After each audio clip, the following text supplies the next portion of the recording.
اعوذ باللہ من الشیطان الرجیم بسم اللہ الرحمن الرحیم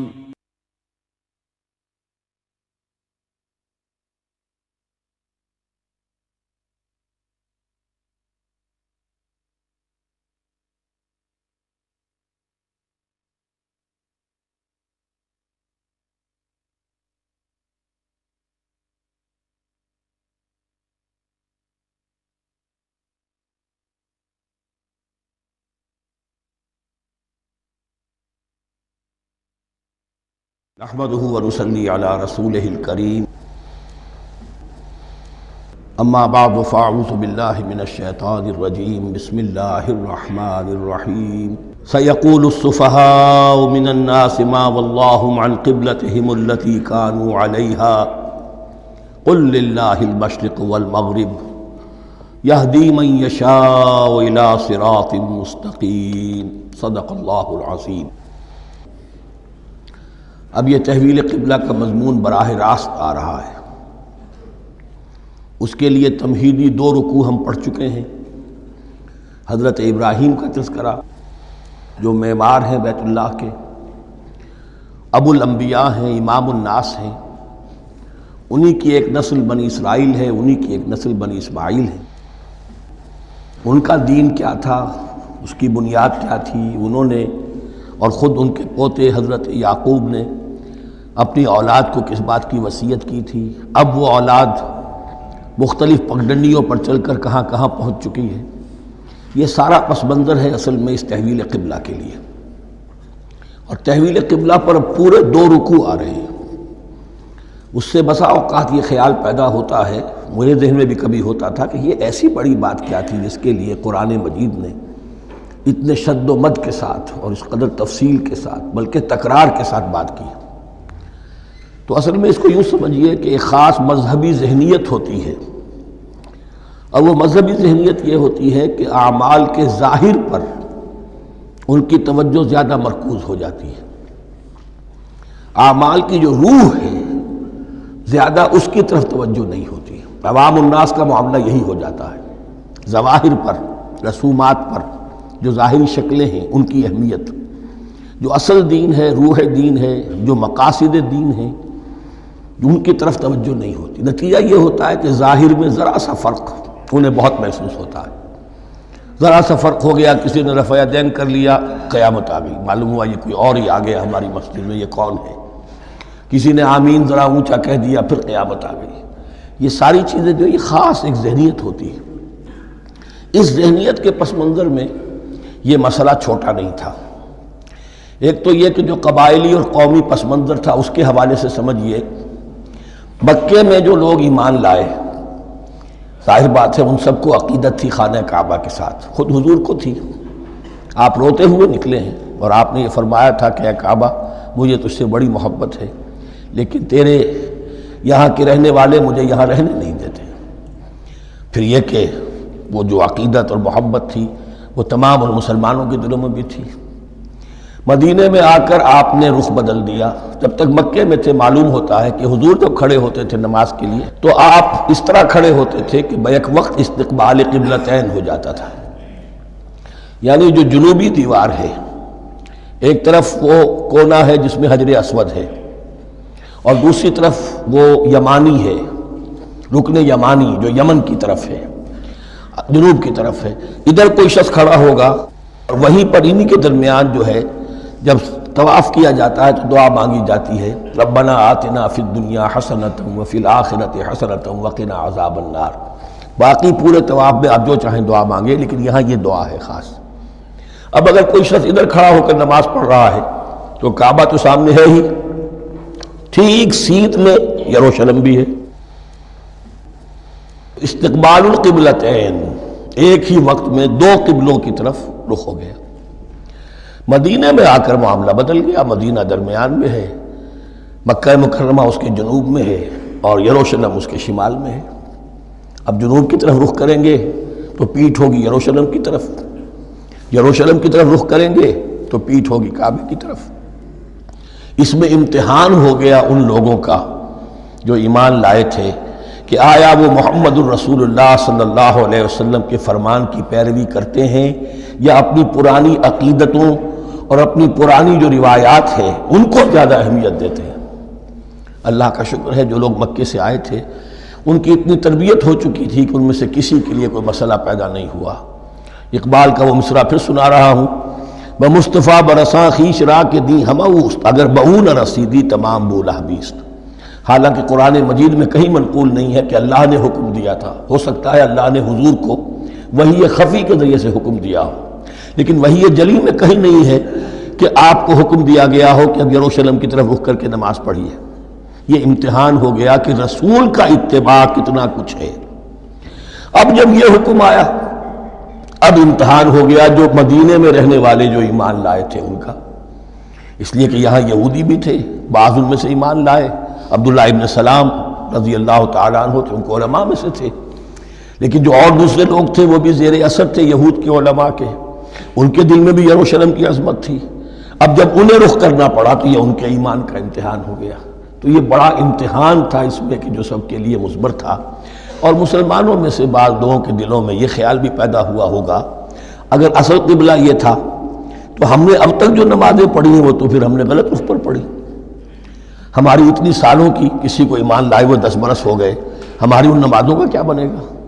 وہ نمازیں ضائع ہو گئیں تو نماز تو ایمان کا رکن رکین ہے، تو بڑی تشویش پیدا ہو گئی۔ اس کے ساتھ ہی ایک مسئلہ یہ پیدا ہوا سیاسی اعتبار سے کہ یہود اب تک تو یہ سمجھ رہے تھے کہ حضور نے اور مسلمانوں نے ہمارا قبلہ اختیار کر لیا ہے، تو گویا کہ ہمارے کیمپ فالوورز ہیں، ہمارا تو انہوں نے اتباع کیا ہے، لہذا ہمیں کوئی خاص اندیشہ نہیں ان کی طرف سے۔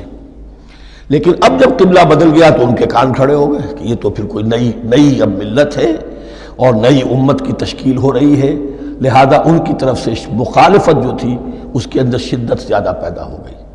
یہ سارے مضامین تھے کہ جو یہاں پر زیر بحث آ رہے ہیں۔ سَيَقُولُ السُّفَهَاءُ مِنَ النَّاسِ، بہت غیر معمولی ہے اس کا آغاز ہی اس آیت کا۔ ان قریب کہیں گے لوگوں میں سے احمق اور بے وقوف لوگ، ما وَاللَّهُ مَنْ قِبْلَتِهِمُ الَّتِي كَانُوا عَلَيْهَا، کس چیز نے پھیر دیا انہیں اس قبلے سے کہ جس پر یہ تھے، یعنی یہ 16 مہینے نماز پڑھی ہے بیت المقدس کی طرف رخ کر کے یروشلم کی طرف، اب کس چیز نے پھیر دیا انہیں؟ قُلْ لِلَّهِ الْمَشْرِقُ وَالْمَغْرِبُ، دیکھیے وہی الفاظ جو 14ویں رکوع میں آئے تھے جو تمہید بن رہے تھے، کہہ دیجئے کہ اللہ ہی کے لیے ہے مشرق اور مغرب۔ گویا کہ شمال اور جنوب، مشرق و مغرب، شمال و جنوب، محاورے میں مشرق و مغرب زیادہ استعمال ہوتا ہے، سب اللہ کے ہیں، اللہ کسی سمت میں محدود نہیں ہے۔ یہدی من یشاء الی صراط مستقیم، وہ جس کو چاہتا ہے سیدھے راستے کی طرف ہدایت دے دیتا ہے۔ وَكَذَلِكَ جَعَلْنَاكُمْ، اب یہ خاص بات کہی جا رہی ہے، اے مسلمانوں تم اس تحویل قبلہ کو معمولی بات نہ سمجھو، یہ علامت ہے اس بات کی کہ اب تمہیں وہ حیثیت حاصل ہو گئی۔ وَكَذَلِكَ جَعَلْنَاكُمْ أُمَّةً وَسَطًا لِتَكُونُوا شُهَدَاءَ عَلَى النَّاسِ وَيَكُونَ الرَّسُولُ عَلَيْكُمْ شَهِيدًا، اب تمہارا فرض منصب یہ ہے کہ رسول نے جس دین کی گواہی تم پر دی ہے اپنے عمل سے، اپنے قول سے، اسی دین کی گواہی تمہیں دینی ہے اپنے قول سے اور اپنے عمل سے پوری نوع انسانی پر۔ اب تم لنک بن گئے ہو، اب تک نبوت کا سلسلہ جاری تھا، ایک نبی کی تعلیم ختم ہوئی، بگڑ گئی، تحریف ہو گئی، غائب ہو گئی، دوسرا نبی آ گیا، پھر کچھ تیسرا آ گیا، چلے آ رہے، لہذا ہر دور کے اندر اب وہ جو معاملہ تھا تسلسل کے ساتھ چل رہا تھا، اب یہاں نبوت ختم ہو رہی ہے محمد الرسول اللہ صلی اللہ علیہ وسلم پر، تو نوع انسانی تو ختم نہیں ہو رہی، ابھی قیامت تو نہیں آئی ہے، اب آگے لوگوں کو تبلیغ کرنا، ان تک دین پہنچانا، ان پر حجت قائم کرنا، ان کا احقاق حق اور ابطال باطل کا فریضہ سر انجام دینا، یہ کون کرے گا؟ تو پہلے تو ہمیشہ اللہ کی طرف سے وہی جبریل لائے اور نبی کے پاس آ گئے، نبی نے لوگوں کو سکھا دیا۔ اب یہ کہ اللہ سے جبریل لائے محمد کے پاس، محمد نے سکھایا تمہیں، اور تمہیں سکھانا ہے پوری نوع انسانی کو، تو تم اب وہ درمیانی لنک ہو۔ وَكَذَلِكَ جَعَلْنَاكُمْ أُمَّةً وَسَطًا لِتَكُونُوا شُهَدَاءَ عَلَى النَّاسِ وَيَكُونَ الرَّسُولُ عَلَيْكُمْ شَهِيدًا، یہ مضمون زیادہ کھلے گا چل کر سورہ حج کی آخری آیات میں۔ اسی طرح سے مراد یہ کہ تحویل قبلہ ایک مظہر ہے اس کا، اس سے اب تم اپنی ذمہ داریوں کا اندازہ کرو، صرف خوشیاں نہ مناؤ، جشن نہ مناؤ، بلکہ یہ کہ یہ ایک بہت بڑی ذمہ داری کا بوجھ ہے جو تم پر آ گیا۔ کبھی ہم نے اپنے بندے محمد کے کاندھوں پر جب یہ بوجھ رکھا تھا تو ان سے بھی کہا تھا صلی اللہ علیہ وسلم انا سنلقی علیک قولا ثقیلا، اے نبی ہم آپ پر ایک بھاری بات ڈالنے والے ہیں۔ وہی بھاری بات بہت بڑے پیمانے پر اب تمہارے کندھوں پر آ گئی ہے۔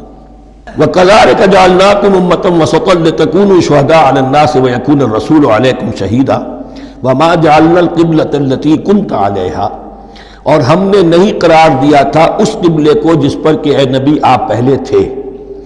یعنی یہ دو طرح کی بات ہو سکتی ہے، وہی خفی سے اللہ نے فرمایا ہو کہ اے محمد اب کچھ عرصے کے لیے یروشلم کی طرف رخ کر کے نماز پڑھو، وہی جلی میں نہیں ہے، اور یہ بھی ہو سکتا ہے یہ حضور کا اجتہاد ہو اور اسے اللہ نے قبول فرما لیا، دونوں باتوں کا امکان موجود ہے۔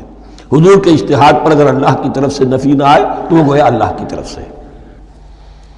وَمَا جَعَلْنَا الْقِبْلَةَ الَّتِي كُنْتَ عَلَيْهَا إِلَّا لِنَعْلَمَ مَن يَتَّبِعُ الرَّسُولَ وَمِمَّن يَنقَلِبُ عَلَىٰ عَقِبَيْهِ، اور نہیں ٹھہرایا تھا ہم نے اس قبلے کو جس پر کہ آپ رہے ہیں مگر یہ جاننے کے لیے کہ کون ہے، یہ ظاہر کرنے کے لیے کہ کون ہے کہ جو اتباع کرتے ہیں رسول کا صلی اللہ علیہ وسلم، اور وہ کون ہے کہ جو اپنی ایڑیوں کے بل لوٹ جاتے ہیں۔ یعنی مدینے میں آ کر اگر کوئی مکے کا مسلمان کہتا صاحب یہ قبلہ مجھے قبول نہیں ہے، وہ واپس ہو جاتا، ایسا ہوا نہیں۔ اور اب جب مکے کی طرف رخ ہو گیا ہے تو کوئی انصار میں سے کوئی مدینے میں جو ایمان لائے ان میں سے کسی نے کہا کہ ٹھیک ہے جی ہمارا قبلہ وہ تھا، اب آپ نے اپنا قبلہ بدل دیا، آپ کا راستہ اور ہمارا راستہ اور، نہیں، وہ تمام کے تمام مسلمان ان آزمائشوں میں کامیاب ہوئے۔ وَإِن كَانَتْ لَكَبِيرَةً إِلَّا عَلَى الَّذِينَ هَدَى اللَّهُ، اور واقعہ یہ ہے یقیناً یہ بہت بڑی بات تھی، اس طرح قبلے کے اندر تبدیلی قبول کر لینا آسان بات نہیں ہوتی، بڑا حساس مسئلہ ہوتا ہے، مگر ان کے لیے کہ جن کو اللہ نے ہدایت دی۔ وَمَا كَانَ اللَّهُ لِيُضِيعَ إِيمَانَكُمْ، اور اللہ ہرگز تمہارے ایمان کو ضائع کرنے والا نہیں ہے۔ ایمان سے یہاں مراد نماز جو ہے الصلاۃ عماد الدین، وہ جو تشویش ہو گئی تھی کہ ہماری ان نمازوں کا کیا بنے گا جو ہم نے 16 مہینے پڑھی ہیں بیت المقدس کی طرف رخ کر کے۔ وَمَا كَانَ اللَّهُ لِيُضِيعَ إِيمَانَكُمْ، اس وقت وہ حکم تھا رسول کا، وہ اللہ کے ہاں مقبول ہے، اس وقت یہ حکم ہے جو تمہیں رسول کی معرفت مل رہا ہے، اب تم اس کی پیروی کرو۔ ان اللہ بالناس لرؤوف الرحیم، یقیناً اللہ تعالیٰ تو انسانوں کے حق میں بہت ہی شفیق ہے اور بہت ہی رحیم ہے۔ قد نرى تقلب وجهك في السماء، معلوم ہوتا ہے خود حضور کو انتظار تھا اس فیصلے کا، اور معلوم ہوتا ہے کہ آپ پر بھی شاخ گزر رہا تھا یہ وقفہ کہ جس میں نماز پڑھتے ہوئے پیٹھ ہو رہی تھی بیت اللہ کی طرف، تو آپ بار بار آپ کی نگاہیں آسمان کی طرف اٹھتی تھی کہ کب وحی آئے، کب جبرائیل حکم لے کر آئیں۔ قد نرى تقلب وجهك في السماء، اے نبی ہم نے آپ کے چہرے کا بار بار آسمان کی طرف اٹھنا دیکھ لیا ہے۔ فَلَنُوَلِّيَنَّكَ قِبْلَةً تَرْضَاهَا، اس آیت میں بڑی شفقت، بڑی محبت، بڑی عنایت ہے محمد الرسول اللہ صلی اللہ علیہ وسلم کے لیے اللہ کی طرف سے، تو ہم بدلے دیتے ہیں، پھیرے دیتے ہیں قبلہ جو آپ کو پسند ہے۔ ظاہر بات ہے کہ حضور کو جو محبت تھی اور جو بھی آپ کو ایک رشتہ قلبی تھا بیت اللہ کے ساتھ، فَلَنُوَلِّيَنَّكَ قِبْلَةً تَرْضَاهَا، ہم بدلے دیتے ہیں، بدل دیں گے قبلہ اسی طرف جو آپ کو پسند ہے۔ فَوَلِّ وَجْهَكَ شَطْرَ الْمَسْجِدِ الْحَرَامِ، تو بس اب پھیر دیجئے اپنے رخ کو مسجد حرام کے رخ پر۔ وَحَيْثُ مَا كُنْتُمْ، اور مسلمانوں جہاں کہیں بھی تم ہو، مدینے میں ہو یا کہیں اور ہو، مغرب میں ہو، شمال میں ہو، جنوب میں ہو، کہیں ہو، فَوَلُّوا وُجُوهَكُمْ شَطْرَهُ، تو اپنا چہرہ نماز میں اسی کے رخ پر پھیرو۔ وَإِنَّ الَّذِينَ أُوتُوا الْكِتَابَ لَيَعْلَمُونَ أَنَّهُ الْحَقُّ مِنْ رَبِّهِمْ، اور جن لوگوں کو کتاب دی گئی تھی وہ جانتے ہیں کہ یہ حق ہے ان کے پروردگار کی طرف سے۔ تورات میں بھی یہ مذکور تھا کہ اصل قبلہ ابراہیمی وہی تھا، اس لیے کہ یروشلم تو تعمیر کیا ہے حضرت ابراہیم سے کوئی 1000 سال کے بعد حضرت سلیمان نے۔ یہ جو بھی ہیکل سلیمانی ہے کم سے کم 1000 برس کا فصل ہے حضرت ابراہیم میں حضرت سلیمان میں۔ تو حضرت ابراہیم کا قبلہ کون سا تھا؟ تو وہ بھی مولانا امین احسن اصلاحی صاحب نے اردو میں ترجمہ کیا ہے مولانا حمید الدین فراہی کی کتاب کا، اور وہ بہت اہم ہے اس موضوع کو سمجھنے کے لیے۔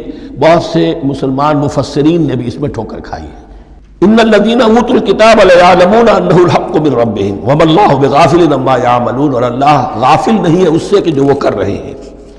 وَلَئِنْ أَتَيْتَ الَّذِينَ أُوتُوا الْكِتَابَ بِكُلِّ آیَةٍ مَا تَبِعُوا قِبْلَتَكَ، اے نبی آپ ان اہل کتاب کو اگر تمام دلائل بھی دے دیں گے، تمام نشانیاں بھی دکھا دیں گے، تب بھی یہ آپ کے قبلے کی پیروی نہیں کریں گے۔ وَمَا أَنْتَ بِتَابِعٍ قِبْلَتَهُمْ، اور نہ ہی اب آپ پیروی کرنے والے ہیں ان کے قبلے کی، یہ تو لکم دینکم ولی دین والا معاملہ ہو گیا۔ وَمَا بَعْضُهُمْ بِتَابِعٍ قِبْلَةَ بَعْضٍ، حد یہ ہے کہ یہ خود جو ہے آپس میں ایک دوسرے کے قبلے کی پیروی نہیں کرتے، یعنی نصارہ اور یہود اگرچہ یروشلم سب کا قبلہ ہے، لیکن عین یروشلم میں جا کر جو یہودی ہیں وہ مغربی گوشے کو اختیار کرتے تھے، مغرب کی طرف رخ کرتے تھے ہیکل سلیمانی میں، اور جو نصارہ ہے وہ مشرق کی طرف، اس لیے کہ حضرت مریم سلام علیہا نے جو اعتکاف کیا تھا مکاناً شرقیہ، وہ جو مکان تھا ان کا جہاں اعتکاف تھا، جہاں فرشتہ ان کے پاس آیا ہے، وہ ہیکل کے کسی شرقی گوشے میں تھا، تو انہوں نے عیسائیوں نے اسی کو اپنا شرقی گوشے کو قبلہ بنا لیا۔ وَلَئِنِ اتَّبَعْتَ أَهْوَاءَهُمْ، اور اے نبی اگر بالفرض آپ نے ان کی خواہشات کی پیروی کی، من بعد ما جاءك من العلم، اس کے بعد کہ آپ کے پاس العلم صحیح علم آ چکا ہے، إِنَّكَ إِذًا لَّمِنَ الظَّالِمِينَ، تو آپ بھی پھر ظلم کرنے والوں میں سے ہو جائیں گے، معاذ اللہ۔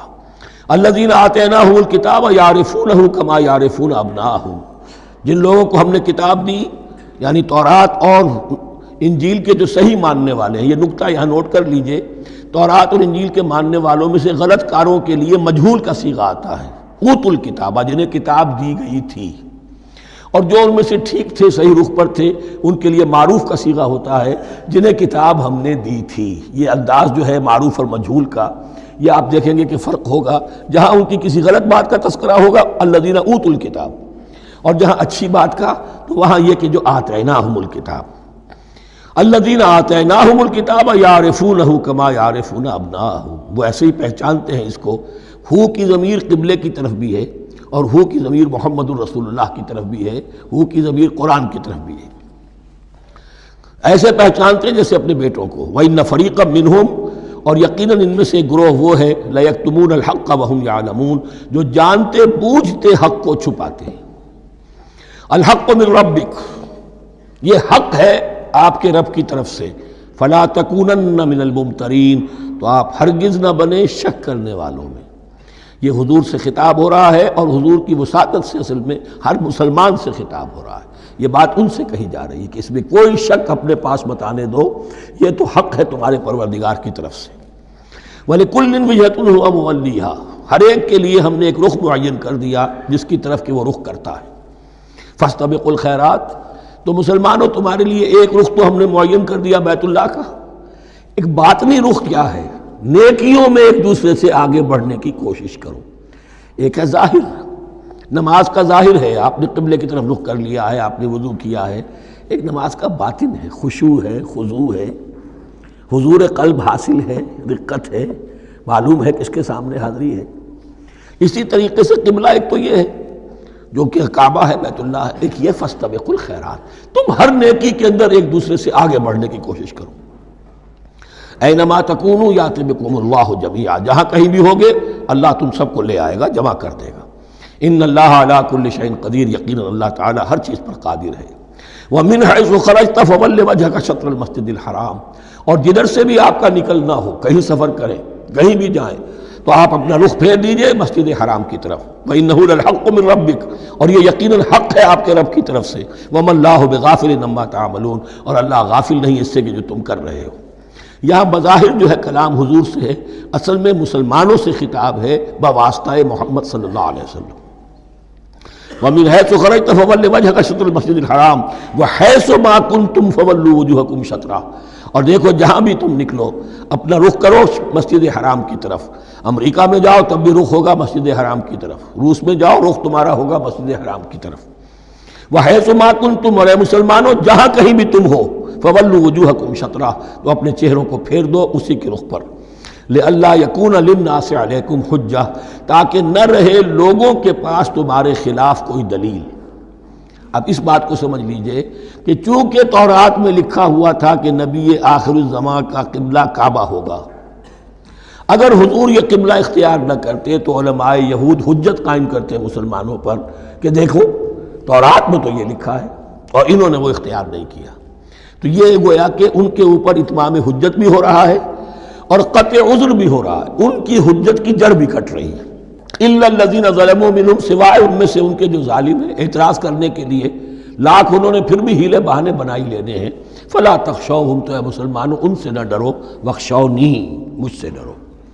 وَلِأُتِمَّ نِعْمَتِي عَلَيْكُمْ، اور یہ جو تحویل قبلہ ہوئی ہے اور محمد الرسول اللہ صلی اللہ علیہ وسلم کی بعثت کی بنیاد پر ایک نئی امت کو شکل دی جا رہی ہے اور اسے اب امامت الناس سے سرفراز کیا جا رہا ہے، وراثت ابراہیمی اب اسے منتقل ہو گئی ہے. یہ اس لیے ہے وَلِأُتِمَّ نِعْمَتِي عَلَيْكُمْ، اپنی نعمت میں تم پر اس کا اتمام فرما دوں، مکمل کر دوں. وَلَعَلَّكُمْ تَهْتَدُونَ، اور تاکہ تم ہدایت یافتہ بن جاؤ. کما ارسلنا فیکم رسولا، جیسے کہ ہم نے بھیج دیا ہے تم میں ایک رسول. اب یہ دعا ابراہیم و اسماعیل یاد کر لیجئے. ربنا وبعث فیہم رسولا منہم یتلو علیہم آیاتک ویعلمہم الکتاب والحکمت ویزکیہم.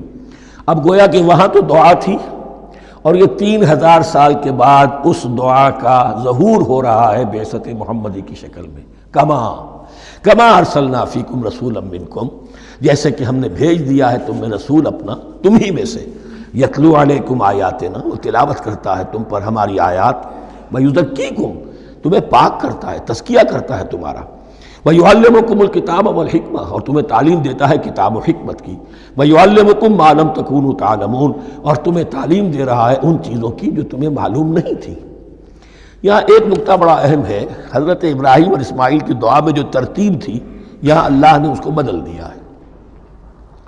وہاں کیا تھا؟ تلاوت آیات، تعلیم کتاب و حکمت، پھر تزکیہ. یہاں کیا ہے؟ تلاوت آیات، پھر تزکیہ، پھر تعلیم کتاب و حکمت. اب ظاہر بات ہے کہ حضرت ابراہیم حضرت اسماعیل نے جو بات کہی وہ بھی غلط تو نہیں ہو سکتی، لیکن ہم یہ کہہ سکتے ہیں کہ اس کی امپرووڈ فارم یہ ہے جو اللہ تعالیٰ کی طرف سے دی گئی، اس لیے کہ تزکیہ مقدم ہے. اگر نیت صحیح نہیں ہے تو تعلیم کتاب و حکمت مفید نہیں ہوگی بلکہ گمراہی میں اضافہ ہوگا. نیت کج ہے تو گمراہی بڑھتی چلی جائے گی. اور تزکیہ کا حاصل کیا ہے؟ نیت درست ہو جائے، اخلاص، نحن لہ مخلصون. اگر یہ نہیں ہے تو جتنا پڑھو گے، جتنے بڑے عالم ہوگے، شیطان بھی بن سکتے ہو. بڑے بڑے فتنے عالموں نے اٹھائے ہیں. یہ جو دین اکبری تھا یا دین الہی تھا، اکبر کے تو باپ دادا کو کبھی خیال نہیں آ سکتا تھا اس کا. یہ پٹی پڑھانے والے کون تھے؟ ابو الفضل اور فیضی جیسے علماء، بہت بڑے علماء. اسی طرح غلام احمد قادیانی، اس کو اصل میں جو بھی پٹیاں پڑھائی ہیں وہ تو پڑھائی حکیم نور الدین نے جو بہت بڑا عالم تھا، اہل حدیث عالم تھا.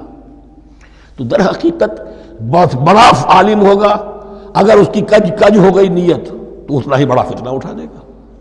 اس پہلو سے تزکیہ مقدم ہے، اور اس کا ثبوت یہ ہے، یہی مضمون سورہ آل عمران میں آیا، یہی مضمون پھر سورہ جمعہ میں آئے گا. وہاں بھی ترتیب یہی ہے، تینوں جگہ پر اللہ کی طرف سے ترتیب یہی ہے. یتلو علیکم آیاتنا ویزکیکم، تمہیں ہماری آیات پڑھ کر سنا رہا ہے اور تمہارا تزکیہ کرتا ہے. ویعلمکم الکتاب والحکمہ، اور اس تزکیے کے بعد پھر تعلیم کتاب و حکمت. ویعلمکم ما لم تکونوا تعلمون، اور تمہیں سکھا رہا ہے جو کچھ علم تمہیں حاصل نہیں تھا. فاذکرونی اذکرکم، پس مجھے یاد رکھو، میں تمہیں یاد رکھوں گا. یہ بہت بڑا میثاق ہے اور بہت بڑا وعدہ ہے، بہت بڑا وعدہ. اور یہاں تک حدیث میں پھر اس کی شرح آئی ہے، میرا بندہ اگر مجھے اپنے دل میں یاد کرتا ہے میں بھی اسے اپنے جی میں یاد کرتا ہوں. اور میرا بندہ اگر میرا ذکر کسی محفل میں کرتا ہے تو میں اس سے بہت اعلیٰ محفل میں اس کا ذکر کرتا ہوں. اس کی محفل تو بہت بلند و بالا ہے، ملائے اعلیٰ کی محفل ہے، فرشتے ملائکہ مقربین کی محفل ہے. خدا خود میر محفل بود اندر لامکا خسرو، محمد شمع محفل بود شب جائے کہ من بودم. اب خسرو کس عالم میں تھے جب یہ شعر کہہ گئے ہیں؟ تو بہرحال ہے تو صحیح، ایک محفل تو ہے. میں اس سے بڑی بہتر محفل میں ان کا تذکرہ کرتا ہوں. فاذکرونی اذکرکم واشکروا لی ولا تکفرون، اور میرا شکر کرو، میری نعمتوں کا ادراک کرو، اس کا شعور حاصل کرو، اس پر زبان سے بھی شکر ادا کرو، اپنے عمل سے بھی، جوارح سے بھی ان نعمتوں کا حق ادا کرو. یہاں وہ 18 رکوع ختم ہو گئے، نصف اول اس سورہ مبارکہ کا مکمل ہو گیا۔ اب آگے سے خطاب ہے یا ایھا الذین آمنوا، ایک نئی امت آ گئی، چارٹر اس کا آ گیا۔ کیوں بنایا گیا تمہیں؟ لتکونوا شہداء علی الناس ویکون الرسول علیکم شہیدا، تم اب لنک ہو ہمیشہ ہمیشہ کے لیے محمد اور پوری نوع انسانی کے درمیان۔ اسی لیے وہ حدیث بھی تو ہے جو علماء حق ہوتے ہیں ان کے بارے میں فرمایا علماء امتی کا انبیاء بنی اسرائیل، میری امت کے علماء کا مقام وہی ہے جو بنی اسرائیل کے علماء کا، اس لیے کہ اب نبوت تو ختم ہو گئی محمد پر صلی اللہ علیہ وسلم، لیکن یہ کتاب تو ہے، اس کا پہنچانا تو ہے، اس کو عام تو کرنا ہے، حجت تو قائم کرنی ہے، اور صرف تبلیغ سے نہیں عمل کر کے دکھانا ہے، وہ نظام قائم کر کے دکھانا ہے جو محمد عربی نے قائم کیا صلی اللہ علیہ وسلم، تب حجت قائم ہوگی۔ اس کے لیے تمہیں قربانیاں دینی ہوں گی، مشکلیں جھیلنی ہوں گی، جان و مال کا نقصان برداشت کرنا ہوگا، آرام سے گھر بیٹھے ٹھنڈے پیٹوں کفر جگہ نہیں چھوڑ دے گا اور حق نہیں آ جائے گا، کفر کو ہٹانے کے لیے اور باطل کو ختم کرنے کے لیے اور حق کو قائم کرنے کے لیے تن من دھن تمہیں لگانے ہوں گے۔ اب دیکھیے وہ قول آ رہی ہے یا ایھا الذین آمنوا استعینوا بالصبر والصلاۃ، یہی وہ الفاظ تھے کہ وہ جو 7 آیتیں تھیں جن کو میں نے کہا تھا خطاب میں بنی اسرائیل میں وہ بمنزلہ فاتحہ ہیں، ان میں الفاظ آئے تھے واستعینوا بالصبر والصلاۃ وانھا لکبیرۃ الا علی الخاشعین الذین یظنون انہم ملاقو ربہم وانہم الیہ راجعون۔ اب وہی خطاب یہاں ہو رہا ہے یا ایھا الذین آمنوا استعینوا بالصبر والصلاۃ، یہ میں بیان وہاں کر چکا ہوں، ان اللہ مع الصابرین، جان لو کہ اللہ صبر کرنے والوں کے ساتھ ہے۔ اس بیعت سے کیا مراد ہے؟ ایک بات تو متفق علیہ ہے، اللہ کی مدد، اللہ کی تائید، اللہ کی نصرت ان کے شامل حال ہے۔ باقی یہ کہ اللہ تعالیٰ جہاں کہیں بھی ہم ہیں ہمارے ساتھ ہے، کس طرح ہے یہ ہم نہیں جانتے، لیکن یہ فرمایا اس نے کہ میں تو تمہاری دگے جان سے بھی زیادہ قریب ہوں۔ وَلَا تَقُولُوا لِمَنْ يُقْتَلُ فِي سَبِيلِ اللَّهِ أَمْوَاتٌ، اب پہلے ہی قدم پر قتل کی بات آ گئی۔ شرط اول قدم این است کہ مجنوں باشی، پہلا قدم یہ ہے جانے دینے کے لیے تیار ہو جاؤ۔ وَلَا تَقُولُوا لِمَنْ يُقْتَلُ فِي سَبِيلِ اللَّهِ أَمْوَاتٌ، مت کہو ان کو کہ جو اللہ کی راہ میں قتل ہو جائیں مردہ، وہ مردہ نہیں ہے، بل احیاء، وہ زندہ ہے، وَلَٰكِن لَا تَشْعُرُونَ، لیکن تمہیں اس کا شعور نہیں ہے۔ شہداء جو اللہ کی راہ میں قتل ہو جائیں ان کے لیے یوم آخر تک کا انتظار نہیں ہے، ان کو براہ راست جنت میں داخلہ ملتا ہے۔ قیل ادخل الجنہ قال یا لیت قومی یعلمون بما غفر لی ربی وجعلنی من المکرمین، وہاں تاخیر نہیں ہے، لہذا وہ تو زندہ ہیں۔ یہی مضمون پھر آئے گا سورہ آل عمران میں اور زیادہ نکھر کر، وَلَنَبْلُوَنَّكُمْ بِشَيْءٍ مِّنَ الْخَوْفِ وَالْجُوعِ۔ اب یہ ہے کہ پہلے سے دکھا دیا اللہ تعالیٰ دھوکہ نہیں دینا چاہتا۔ دیکھ لو جس راہ میں قدم رکھا ہے اب آزمائشیں آئیں گی، تکلیفیں آئیں گی، رشتہ دار ناراض ہوں گے، بیوی شوہر سے لڑے گی، شوہر بیوی سے لڑے گا، اولاد والدین سے جدا ہوگی، یہ سب کچھ ہوگا، فساد ہوگا، فتور ہوگا، تصادم ہوگا، جان و مال کا نقصان ہوگا۔ وَلَنَبْلُوَنَّكُمْ، ہم لازماً آزمائیں گے تمہیں بِشَيْءٍ مِّنَ الْخَوْفِ، خوف کی کیفیت سے، وَالْجُوعِ، بھوک، فاقے، کیسے کیسے فاقے آئے ہیں، کیا ہوا ہے غزوہ احزاب میں، کیا ہوا ہے جو اس سے بعد جو جیش العسرہ ہے، تبوک کی جنگ ہے۔ وَنَقْصٍ مِّنَ الْأَمْوَالِ وَالْأَنفُسِ وَالثَّمَرَاتِ، اور نقصانات ہوں گے مالی بھی جانی بھی، اور ثمرات۔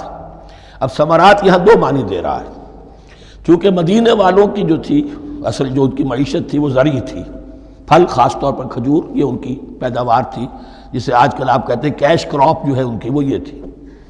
اب ایسا بھی ہوگا کہ فصل تیار کھڑی ہے، اگر اسے اتارا نہ کھجور سے تو ضائع ہو جائے گی، اور ادھر سے تبوک کا حکم آ گیا نکلو اللہ کی راہ، یہ ساری فصل ضائع ہو جائے گی۔ امتحان ہو گیا کہ نہیں؟ اور اس کے علاوہ ایک اور ہے اس کا مفہوم، انسان کچھ بہت محنت کرتا ہے، جد و جہد کرتا ہے، کیریئر بناتا ہے، اپنا ایک مقام بنا لیتا ہے اس کیریئر میں، اس پروفیشن میں، اس راستے پر آتا ہے تو کچھ اور ہی شکل اختیار کرنی پڑتی ہے۔ وہ تجارت کے زمانے میں جو محنت کی تھی، وہ کیریئر کو اب جمانے میں جو محنت کی تھی، وہ سارا کا سارا معاملہ جو ہے وہ کھو کر پھر اس وادی میں آنا پڑتا ہے۔ وَلَنَبْلُوَنَّكُمْ، یہ بھی ثمرات ہیں نا، محنت کے ثمرات۔ وَلَنَبْلُوَنَّكُمْ بِشَيْءٍ مِّنَ الْخَوْفِ وَالْجُوعِ وَنَقْصٍ مِّنَ الْأَمْوَالِ وَالْأَنفُسِ وَالثَّمَرَاتِ وَبَشِّرِ الصَّابِرِينَ، اور اے نبی بشارت دیجئے صابروں کو، صبر کرنے والوں کو۔ یہ کون ہے؟ الذین اذا اصابتہم مصیبۃ، وہ لوگ کہ جن کو جب بھی کوئی مصیبت آئے قالوا انا للہ وانا الیہ راجعون، وہ کہتے ہیں ہم اللہ ہی کے تو ہیں، اللہ ہی کی طرف ہمیں لوٹ جانا ہے، کل بھی جانا تھا، آج چلے جائیں، حاضر ہیں، جتنی جلدی بلا لیں۔ نشان مرد مومن باتوں گویم، جو مرگ آیا تبسم مر لبے اوست، مرد مومن کی تو نشانی یہی ہے کہ جب موت آئے تو مسرت کے ساتھ اس کے چہرے پر، اس کے ہونٹوں پر مسکراہٹ ہو۔ یہ ایمان، جو میں نے کہا تھا لٹمس ٹیسٹ یہ ہے کہ بندہ مومن اس دنیا میں زیادہ رہنے کی خواہش نہیں کر سکتا۔ لائف از اے لائبلٹی، جو لمحہ آ رہا ہے اس کا حساب دینا ہوگا، تو جتنی عمر بڑھ رہی ہے حساب بڑھ رہا ہے۔ It's not an asset, it's a liability.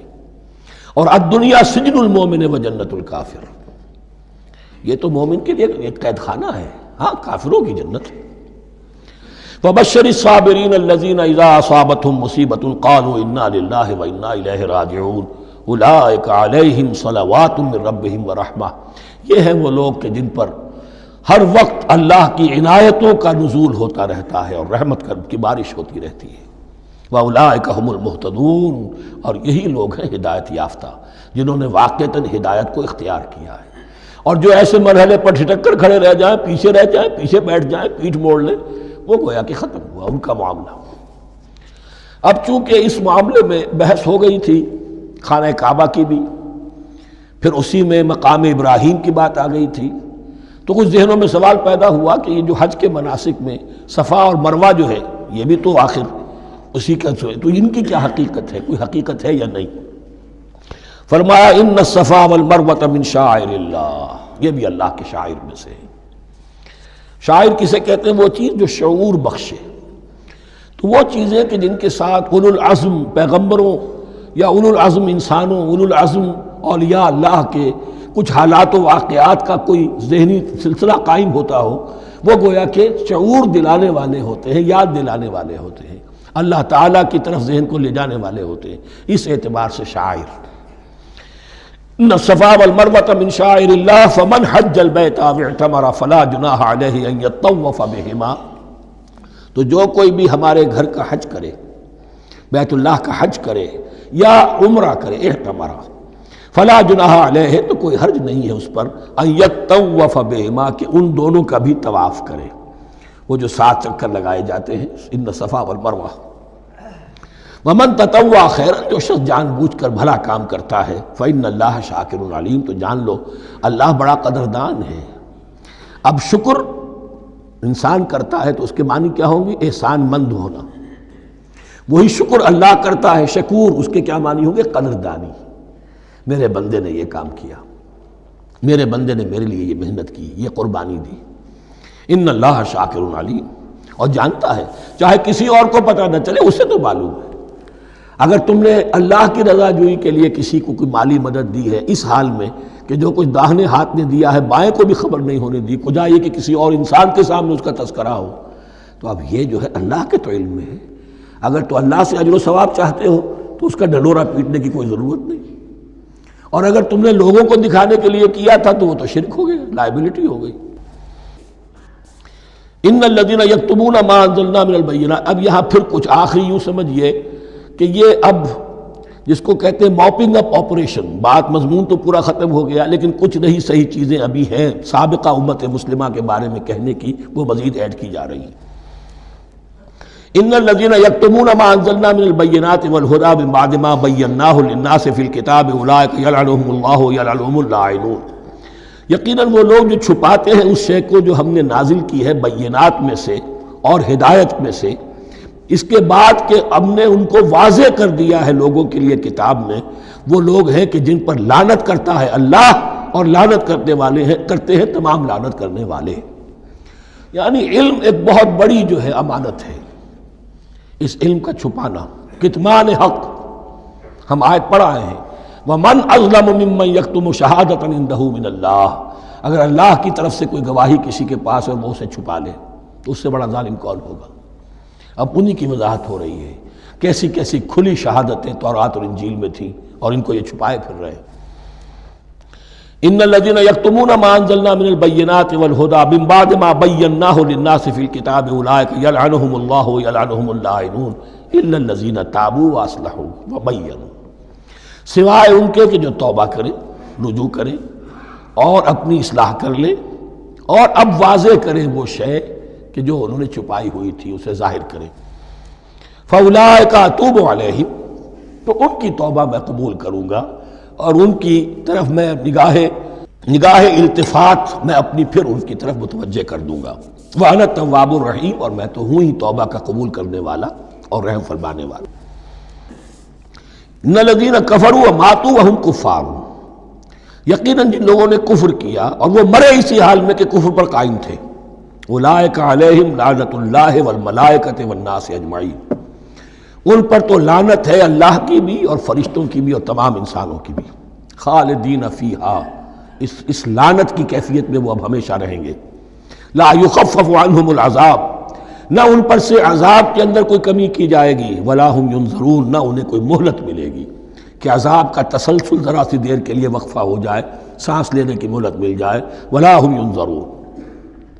وَإِلَٰهُكُمْ إِلَٰهٌ وَاحِدٌ، سن لو تمہارا الہ اور معبود ایک ہی الہ ہے۔ لا الہ الا هو الرحمن الرحیم، اس کے سوا کوئی الہ نہیں ہے اور وہ رحمان ہے اور رحیم ہے۔ اب جو آیت آ رہی ہے اس کے پڑھنے سے پہلے ایک بات سمجھ لیجئے کہ یہ جو اب 22 رکوعوں کا مضمون ہم پڑھ رہے ہیں، مجھے یہ بات آج شروع میں واضح کرنی چاہیے تھی، اس میں ترتیب کیا ہے۔ میں پہلے عرض کر چکا ہوں کہ پہلے 18 رکوعوں کی تقسیم ورٹیکل کی ہے ہم نے، 18 کو 4 رکوع ادھر، 10 درمیان میں، پھر 4 ادھر۔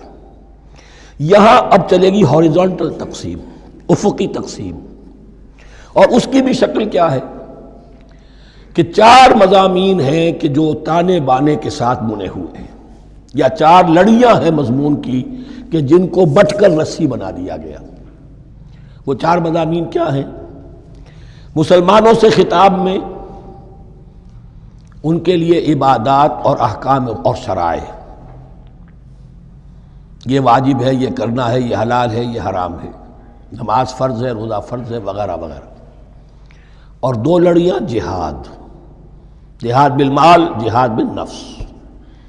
جہاد بالنفس کی آخری انتہا قتال ہے، جہاں انسان نقد جال ہاتھ پر رکھ کر، ہتھیلی پر رکھ کر میدان میں حاضر ہو جاتا ہے۔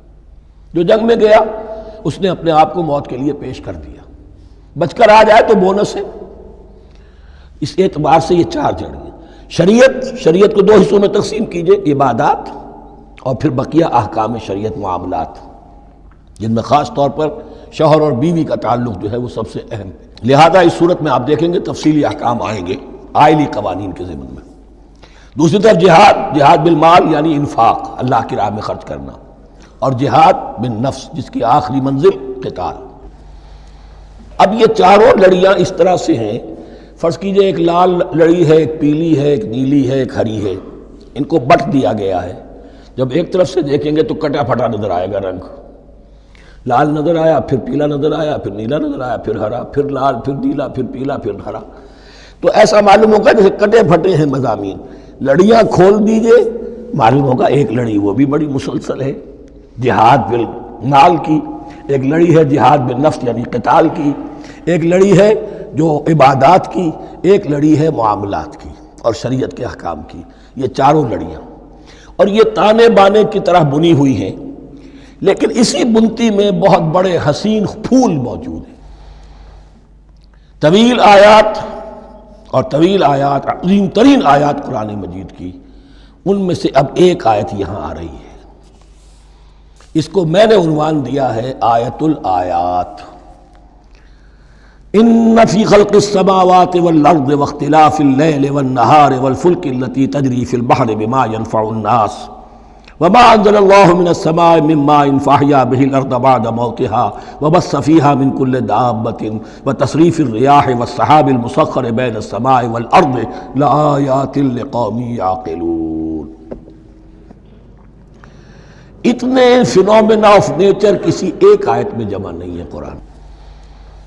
اللہ تعالیٰ تمام فینومینا آف نیچر کو اپنی آیتیں قرار دیتا ہے، آسمان اور زمین کی تخلیق، رات اور دن کا الٹ پھیر مختلف جگہوں پر، اور یہ جو ستارے ہیں اور یہ جو بھی نباتات ہیں زمین کی، ان میں سے آیتیں ہی آیت۔ لیکن ان آیت الآیات کو جس طرح یہاں ایک آیت میں سمویا ہے، یہ حکمت کا ایک بہت بڑا پھول ہے، بہت بڑا پھول جو ان چار لڑیوں کی بنتی کے اندر آ گیا ہے۔ یقیناً آسمان اور زمین کی تخلیق میں اور رات اور دن کے الٹ پھیر میں اور اس جہاز میں یا کشتی میں جو چلتی ہیں سمندر میں یا دریاؤں میں وہ سامان لے کر جو لوگوں کو نفع دیتا ہے، بما ينفع الناس وما انزل اللہ من السماء من ماء، اور اس پانی میں کہ جو اللہ نے اتارا ہے آسمان سے، فاحیا به الارض بعد موتها، اور پھر اس سے وہ زندہ کر دیتا ہے زمین کو اس کے مردہ ہو جانے کے بعد۔ بے آب و گیا زمین پڑی تھی، بارش ہوئی ہے، اسی میں سے روئیدگی آ گئی ہے۔ وَبَثَّ فِيهَا مِن كُلِّ دَابَّةٍ، اور یہ تمام حیوانات اور چرند اور پرند جو اس کے اندر پھیلا دیے گئے ہیں۔ وَتَصْرِيفِ الرِّيَاحِ، اور یہ ہواؤں کا چلنا جو ہے، کبھی پروا چل رہی ہے، کبھی پچھمی چل رہی ہے، کبھی مشرق سے آ رہی ہے، کبھی مغرب سے آ رہی ہے، تصریف الرِّيَاحِ ہے۔ وَالسَّحَابِ الْمُسَخَّرِ بَيْنَ السَّمَاءِ وَالْأَرْضِ، اور ان بادلوں میں کہ جو معلق کر دیے گئے آسمان اور زمین کے درمیان۔ لَآيَاتٍ لِقَوْمٍ يَعْقِلُونَ، ان سب میں آیات ہیں، نشانیاں ہیں ان لوگوں کے لیے جو عقل سے کام لیں۔ ان کو دیکھو اور ان کے خالق کو، مدبر کو پہچانو۔ آیات ہیں، اور ان کے آیات کے پہچاننے کا جو عملی نتیجہ نکلنا چاہیے اور جس کو عام طور پر لوگ نہیں پہنچ پاتے جس تک، اب اگلی آیت میں اس کا تذکرہ ہے۔ نتیجہ تو نکلنا یہ چاہیے کہ پھر محبوب اللہ ہی ہو، شکر اسی کا ہو، اطاعت اسی کی ہو، عبادت اسی کی ہو۔ جب سورج میں کچھ نہیں، یہ تو اللہ نے اس کو بنایا ہے، یہ حرارت جو ہے اللہ نے دی ہے، چاند میں کچھ نہیں، ہوائیں چلانے والا کوئی وہی تو ہے، تو اب کسی شے کے لیے کوئی شکر نہیں، کسی شے کے لیے کوئی عبادت نہیں، کوئی ڈنڈوت نہیں، کوئی سجدہ نہیں، بلکہ صرف اللہ کے لیے، اور وہی مطلوب و مقصود بن جائے، وہی محبوب ہو۔ لا محبوب الا اللہ، لا مقصود الا اللہ، لا مطلوب الا اللہ۔ جن لوگوں کی یہاں تک رسائی نہیں ہو جاتی وہ لوگ کسی اور شے کو اپنا محبوب و مطلوب بنا کر اس کی پرستی شروع کر دیتے ہیں۔ خدا تک نہیں پہنچے، اپنے نفسی کو معبود بنا لیا، جو یہ کہے کر رہے، معبود تو ہو گیا۔ ارأیت من اتخذ الہہ ہواہ، اپنے قوم کو معبود بنا لیا، قوم کی برتری کے لیے اور قوم کی سربلندی کے لیے جانے بھی دے رہے، وطن کو معبود بنا لیا۔ اس حقیقت کو علامہ اقبال نے سمجھا ہے، اس دور کا سب سے بڑا بت وطن ہے۔ اس دور میں میں اور ہے، جام اور ہے، جم اور، ساقی نے بنا کی روش لطف و ستم اور، تہذیب کے آزر نے ترشوائے صنم اور، مسلم نے بھی تعمیر کیا اپنا حرم اور، ان تازہ خداؤں میں بڑا سب سے وطن ہے، جو پیرہن اس کا ہے وہ مذہب کا کفن ہے۔ نیشنلزم، ٹیریٹوریل، وطنی قومیت، وطن کی جے، یہ معبود بنائے بیٹھے۔ تو اب یہاں سنیے، وَمِنَ النَّاسِ، اور لوگوں میں سے کچھ ایسے بھی ہیں، مَن يَتَّخِذُ مِن دُونِ اللَّهِ أَندَادًا، جو اللہ کو چھوڑ کر کچھ اور چیزوں کو اس کا مد مقابل بنا دیتے ہیں۔ وطن کو بنا لیا، قوم کو بنا لیا، ہیومنزم، انسانیت، نوع انسانی، ہم اس کے خدمتگار ہیں، ہم اس کی بہتری کے لیے کام کر رہے ہیں، یہ بھی ایک معبود بن گیا۔ اور سب سے گھٹیا انسان وہ ہے کہ اپنے ہی حسن کا دیوانہ بنا پھرتا ہوں، اپنا ہی نفس ہے، اسی کے گر چکر لگا رہا ہے، وہی حریم ہے اس کا، وہی حرم ہے اس کا، اور وہ طواف کر رہا ہے اپنے نفس کا، تو وہ بھی تو اس کا ایک معبود ہے۔ لوگوں میں سے وہ بھی ہیں کہ جو اللہ کو چھوڑ کر کسی اور چیز کو اس کا مد مقابل بنا دیتے ہیں۔ یحبونہم کحب اللہ، اور ان سے محبت کرنے لگتے ہیں جیسی کہ اللہ سے کرنی چاہیے۔ یہ فلسفہ ہے اصل میں، ہندی میں سے آدرش کہتے ہیں، عربی میں نصب العین، انگلش میں آئیڈیل۔ ہر باشعور انسان کسی شے کو اپنا آئیڈیل بناتا ہے اور اس سے پھر محبت کرتا ہے، اس کے لیے جیتا ہے، اس کے لیے مرتا ہے، قربانیاں دیتا ہے، ایثار کرتا ہے، قوم کے لیے قربانی، وطن کے لیے قربانی، فلاح کے لیے قربانی، خود اپنی ذات کے لیے قربانی۔ یحبونہ کحب اللہ، یہ سارے کام تو اللہ کے لیے کرنے کے تھے۔ جیو اللہ کے لیے، مرو اللہ کے لیے، محبت اس سے کرو۔ ان صلاتی و نسکی و محیای و مماتی للہ رب العالمین۔ تم نے اپنی یہ ساری نسبتیں کسی اور شے کے ساتھ وابستہ کر دی، تم نے اللہ کا مد مقابل تراش لیا۔ می تراشت فکر ما ہر دم خدا بندے دیگر، رست از یک بند تا افتاد در بندے دیگر۔ انسان معبود تراشتا رہتا ہے اپنے ذہن سے، اور ان کے لیے محبت کرتا ہے، جانیں دیتا ہے، قربانیاں دیتا ہے۔ وَمِنَ النَّاسِ مَن يَتَّخِذُ مِن دُونِ اللَّهِ أَندَادًا يُحِبُّونَهُمْ كَحُبِّ اللَّهِ، یہ مضمون بھی سورہ حج میں زیادہ واضح ہوگا۔ وَالَّذِينَ آمَنُوا أَشَدُّ حُبًّا لِلَّهِ، پھر یہ لٹمس ٹیسٹ کا لفظ میری زبان پر آ رہا ہے، اور جو لوگ واقعتاً صاحب ایمان ہوتے ہیں ان کی شدید ترین محبت ہوتی ہے اللہ کے ساتھ۔ اگر یہ نہیں ہے، اگر یہ نہیں تو بابا پھر سب کہانیاں ہیں۔ کوئی شے اللہ سے زیادہ محبوب ہو گئی وہ تمہاری معبود ہے، تم نے اللہ کو چھوڑ دیا، چاہے وہ دولت ہی ہے، چاہے عبد الدینار و عبد الدرہم، ہلاک اور برباد ہو جائے درہم و دینار کا بندہ۔ نام عبد الرحمن ہے، حقیقت میں عبد الدینار ہے۔ دینار آنا چاہیے، حرام سے آئے، حلال سے آئے، جائز سے آئے، ناجائز سے آئے، تو معبود اللہ نہیں ہے، معبود دینار ہے۔ ہندو نے یہ کیا کہ لکشمی دیوی کی ایک مورتی بنا کر پوجنا شروع کر دیا۔ یہ لکشمی دیوی اگر ذرا مہربان ہو جائے گی دولت آ جائے گی۔ ہم نے کہا ہٹاؤ اس درمیان کے لنک کو، سیدھے ہی دولت کو کیوں نہ پوجو، پیٹرو ڈالر کو پوجو، ڈالر کو پوجو، ترک وطن کرو، ماں باپ کو چھوڑو یہاں سے سکتا ہوا کہ مر رہے ہیں اور کوئی ان کا بیٹا ان کی بیٹی ان کے پاس نہیں، کس لیے؟ ڈالر۔ کون معبود ہوا؟ وَمِنَ النَّاسِ مَن يَتَّخِذُ مِن دُونِ اللَّهِ أَندَادًا يُحِبُّونَهُمْ كَحُبِّ اللَّهِ وَالَّذِينَ آمَنُوا أَشَدُّ حُبًّا لِلَّهِ وَلَوْ يَرَى الَّذِينَ ظَلَمُوا إِذْ يَرَوْنَ الْعَذَابَ أَنَّ الْقُوَّةَ لِلَّهِ جَمِيعًا، اور کاش کہ دیکھ لیتے یہ لوگ جو اس شرک میں اور اس گناہ میں مبتلا ہیں، ظلم شرک کے معنی، جب وہ دیکھیں گے عذاب کو اور یہ بات واضح ہو جائے گی کہ قوت تو ساری کی ساری اللہ کے ہاتھ میں ہے، کسی کے پاس کچھ نہیں۔ وَأَنَّ اللَّهَ شَدِيدُ الْعِقَابِ، اور یہ کہ اللہ سزا شدید العذاب، اللہ سزا دینے میں بہت سخت ہے۔ اس وقت آنکھ کھلے گی تو فائدہ کیا ہوگا؟ اب آنکھ کھلے تو فائدہ ہے۔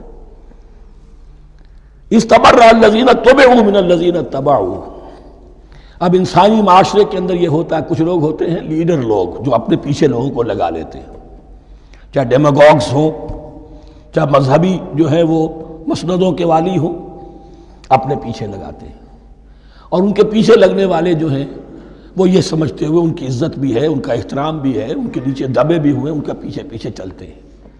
قیامت کے دن وہ تبرہ کریں گے ان تم نے ہمیں مروایا، ہم تمہاری پیروی کرتے رہے، ہم نے سمجھا تم جو کہہ رہے ہو وہ ٹھیک ہے، ہم نے تمہیں اپنا لیڈر مانا۔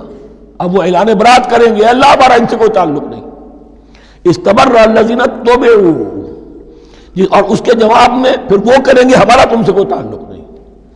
اس روز کے جن لوگوں کا اتباع کیا گیا تھا دنیا میں، لیڈر لوگ، وہ ان لوگوں سے جنہوں نے پیروی کی تھی ان سے تبرہ کریں گے۔ وَرَأَوُا الْعَذَابَ وَتَقَطَّعَتْ بِهِمُ الْأَسْبَابُ، اور وہ دیکھ لیں گے عذاب کو، نگاہوں کے سامنے جہنم آ جائے گی اور تمام رشتے منقطع ہو جائیں گے۔ یوم یفر المرء من اخیہ وامہ وابیہ وصاحبتہ وبنیہ لکل امرئ منہم یومئذ شأن یغنیہ یود المجرم لو یفتدی من عذاب یومئذ ببنیہ وصاحبتہ واخیہ وفصیلتہ التی تؤویہ ومن فی الارض جمیعا ثم ینجیہ۔ ہر انسان چاہے گا میرے باپ کو، بیٹے کو، بھائی کو، ماں کو، بیوی کو، اولاد کو، تمام انسانوں کو جھونک دو جہنم میں، خدا کے لیے کسی طرح مجھے بچا لو۔ تقطعت بہم الاسباب، سارے رشتے منقطع ہو جائیں گے، جن رشتوں کی وجہ سے حرام کو حلال اور حلال کو حرام کر رہے ہو، جن کی دلجوئی کے لیے حرام کی کمائی کرتے ہو، جن کی دلجوئی کے لیے دین کے راستے سے آگے نہیں بڑھ رہے ہو، دین کے راستے میں بیوی ناراض نہ ہو جائے، گھر والے ناراض نہ ہو جائیں. بتقطعت بہم الاسباب، یہ سارے رشتے یہیں تک کے لیے ختم ہو جائیں. وقال الذین اتبعوا، اور جو ان کے پیروکار تھے وہ کہیں گے لو ان لنا کرۃ، اگر کہیں ہمیں دنیا میں لوٹنا نصیب ہو جائے، فنتبرأ منہم کما تبرؤوا منا، تو ہم بھی ان سے اسی طرح برات کریں گے جیسے آج یہ ہم سے برات کر رہے ہیں. کذالک یریہم اللہ اعمالہم حسرات علیہم، اس طرح اللہ ان کو دکھائے گا ان کے اعمال حسرتیں بن جائیں گے. کاش کہ ہم نے سمجھا ہوتا، کاش کہ ہم نے ان کی پیروی نہ کی ہوتی، کاش کہ ہم نے ان کو اپنا لیڈر اور اپنا ہادی اور رہنما نہ مانا ہوتا. وما ہم بخارجین من النار، لیکن وہ اب آگ سے نکلنے والے نہیں ہوں گے. یا ایھا الناس کلوا مما فی الارض حلالا طیبا ولا تتبعوا خطوات الشیطان انہ لکم عدو مبین. اے لوگو، زمین میں جو کچھ حلال اور طیب ہے، حلال ہے اور پاک ہے، صاف ستھری چیز اور حلال چیز، وہ کھاؤ، اور شیطان کے نقش قدم کی پیروی نہ کرو. انہ لکم عدو مبین، یقیناً وہ تمہارے لیے کھلا دشمن ہے. یہ بحث اصل میں کھلے گی سورہ انعام میں جا کر. وہاں عرب میں یہ رواج تھا، بتوں کے نام پر کوئی جانور چھوڑ دیتے تھے، جیسے ہندوؤں میں بھی تھی رواج، ہم نے تو بچپن میں دیکھا ہے. کوئی سانڈ چھوڑ دیا، کسی کے کان جو ہے وہ چیر دیے، یہ فلاں بت کے لیے ہے، فلاں دیوی کے لیے ہے. اب اسے کوئی کچھ نہیں کہہ سکتا تھا، وہ جہاں چاہیں وہ منہ ماریں جا کر ان کا، اور پھر ان کا ظاہر بات ہے ان کا گوشت کیسے کھایا جا سکتا تھا. تو عرب میں بھی یہ رواج تھے، اور ابھی تک اس کے کچھ نہ کچھ ریزیڈول ایفیکٹس تھے. آباء و اجداد کی جو رسمیں چلی آ رہی ہوں وہ آسانی سے جو ہے وہ چھوٹتی نہیں ہیں، کچھ نہ کچھ اثرات رہتے ہیں، جیسے آج تک ہمارے ہاں ہندوانہ اثرات موجود ہیں. تو ایسے لوگوں سے کہا جا رہا ہے کہ یہ تمام حرمتیں جو تمہارے ان لوگوں نے مشرکین نے بنا لی تھی، یہ جانور حرام، یہ جانور حرام ہو گیا، اسے فلاں کے نام پر نامزد کیا ہے، اس اونٹ کی جو ہے اتنی اونٹنیوں کے ساتھ جفتی ہو چکی ہے، اب بس اس کو خالی کر دو، چھوڑ دو، نہ اس کے اوپر سواری کی جائے گی اور نہ اس کا گوشت کھایا جائے گا. یہ کوئی نہیں ہے، جو چیز حلال ہے اصلاً اور طیب ہے کھاؤ.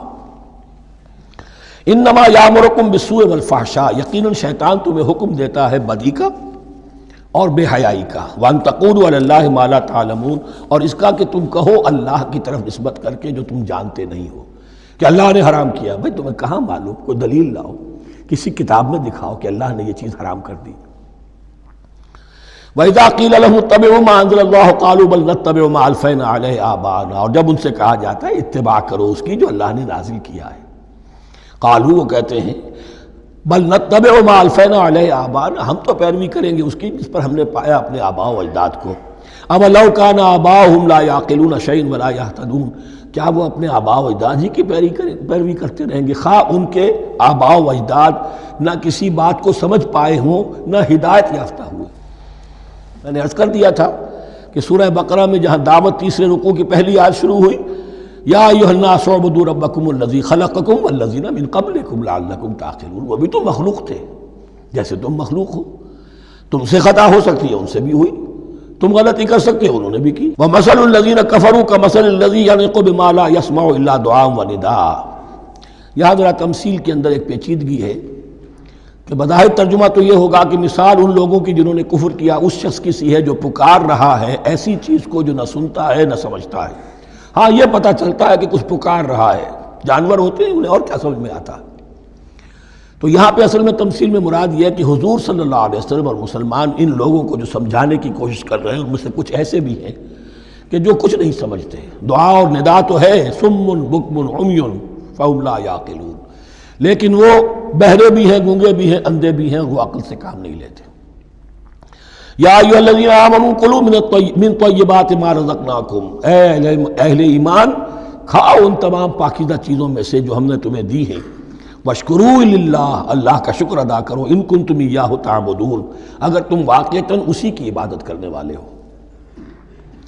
جیسا کہ میں نے عرض کیا سورہ الانعام میں یہ ساری چیزیں آئیں گی بہت تفصیل سے. انما حرم علیکم المیتۃ والدم ولحم الخنزیر وما اہل بہ لغیر اللہ، بنیادی طور پر اللہ تعالیٰ نے وہ کھانے کے جو اہل عرب میں اس وقت رائج تھے ان میں سے 4 چیزوں کی حرمت کا اعلان کیا ہے بار بار. مکی صورتوں میں بار بار ہوا ہے اور یہاں پھر یہ مدنی صورت کے اندر گویا کہ آخری بار. انما حرم علیکم المیتۃ، اللہ نے تم پر حرام کیا مردار کو، جو اپنی آپ موت مر گیا، ذبح نہیں کیا گیا، والدم، اور خون حرام ہے، نجس ہے۔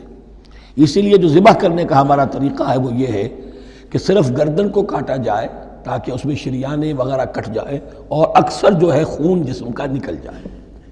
اگر جھٹکا کیا جائے جیسے سکھ کرتے تھے، ایک ہی تلوار کے وار سے گردن اڑا دی بکری کی، یا یہ کہ جیسے کہ یورپ وغیرہ میں ہوتا ہے، تو پھر وہ خون اندر رہ جاتا ہے جسم کے، اس کے اندر پھر وہ اینٹھن نہیں ہوتی اس حیوان کے جسم میں کہ جس سے خون جو ہے وہ باہر چلا جائے۔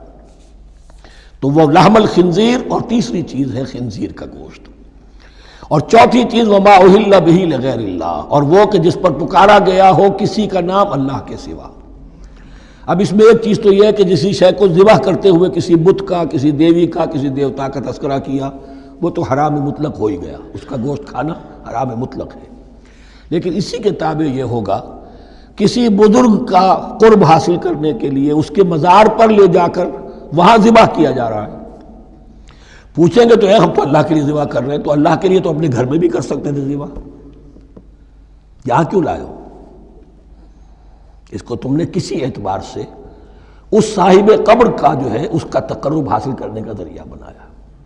یہ چیزیں بھی اسی کی تابع ہو جائیں گی۔ اللہ کے لیے کرنا تو ہر جگہ کر سکتے ہو، ہم تو صرف ایصال ثواب کے لیے کر رہے ہیں، تو اپنے گھر میں بیٹھ کر کرو گے تو کیا ایصال ثواب نہیں ہو جائے گا؟ ٹھیک ہے اللہ، ہم یہ خرچ کر رہے ہیں، ہم نے یہ جانور ذبح کیا ہے تیرے لیے، اس کا ثواب جو ہے فلاں کو پہنچا دے۔ یہ ہے 4 چیزیں بنیادی طور پر۔ فمن اضطر غیر باغ ولا عاد، ان میں بھی ایک رعایت ہے، اگر کوئی مضطر ہو گیا ہے، مجبور ہو گیا ہے، جان نکل رہی ہے اور کوئی شے کھانے کو نہیں، لیکن 2 شرطیں پوری ہو، غیر باغ ولا عاد، وہ اس حرام کی طرف رغبت نہ رکھتا ہو، اور نہ جو ناگزیر حد ہے جان بچانے کی اس سے آگے بڑھے۔ صرف جان بچانے کے لیے مردار کا گوشت بھی کھا سکتا ہے، سور کا گوشت بھی کھا سکتا ہے، جو بھی چاہے، جان بچانے کے لیے یہ رخصت ہے، لیکن اس شے کی طرف کوئی رغبت المیلان طبیعت میں نہ ہو۔ یہ اللہ تو جانتا ہے، اگر تو معاملہ اس سے ہے تو اس سے تو چھپی ہوئی بات نہیں ہے، اور جتنا ناگزیر ہے جان بچانے کے لیے اس سے آگے نہ بڑھے۔ فلا اسم علیہ، ان 2 شرطوں کے ساتھ جان بچانے کے لیے حرام چیز بھی کھائی جا سکتی ہے۔ ان اللہ غفور الرحیم، یقیناً اللہ غفور الرحیم ہے۔ ان الذین یکتمون ما انزل اللہ من الکتاب ویشترون بہ ثمنا قلیلا، یقیناً وہ لوگ جو چھپاتے ہیں اس کو جو اللہ نے نازل کیا ہے کتاب میں سے اور فروخت کرتے ہیں انہیں بہت حقیر سی قیمت پر، اولئک ما یاکلون فی بطونہم الا النار، یہ لوگ نہیں بھر رہے اپنے پیٹوں میں مگر آگ۔ ولا یکلمہم اللہ یوم القیامہ، اللہ ان سے کلام نہیں کرے گا قیامت کے دن۔ ولا یزکیہم، نہ انہیں پاک کرے گا۔ ولہم عذاب علیم، ان کے لیے دردناک عذاب ہے۔ اولئک الذین اشتروا الضلالۃ بالہدی، یہ ہیں وہ لوگ کہ جنہوں نے ہدایت دے کر ضلالت خرید لی ہے، والعذاب بالمغفرہ، اور مغفرت اللہ کی اپنے ہاتھ سے دے کر عذاب خرید لیا ہے۔ فما اصبرہم علی النار، تو کتنا ہے ان کا حوصلہ آگ کے لیے، بڑے صابر ہیں اس جہنم کی آگ کے لیے، کس طرح تیاری کر رہے ہیں۔ ذالک بان اللہ نزل الکتاب بالحق، یہ اس لیے کہ اللہ نے تو کتاب نازل کی حق کے ساتھ۔ وان الذین اختلفوا فی الکتاب لفی شقاق بعید، اور یقیناً جن لوگوں نے کتاب اور شریعت میں پھر یہ پگڈنڈیاں نکالی اختلاف کی، وہ بڑی ہی دشمنی میں اور بڑی ہی شقاوت کے اندر مبتلا ہو گئے۔ بارک اللہ لی ولکم فی القرآن العظیم ونفعنی وإیاکم بالآیات والذکر الحکیم۔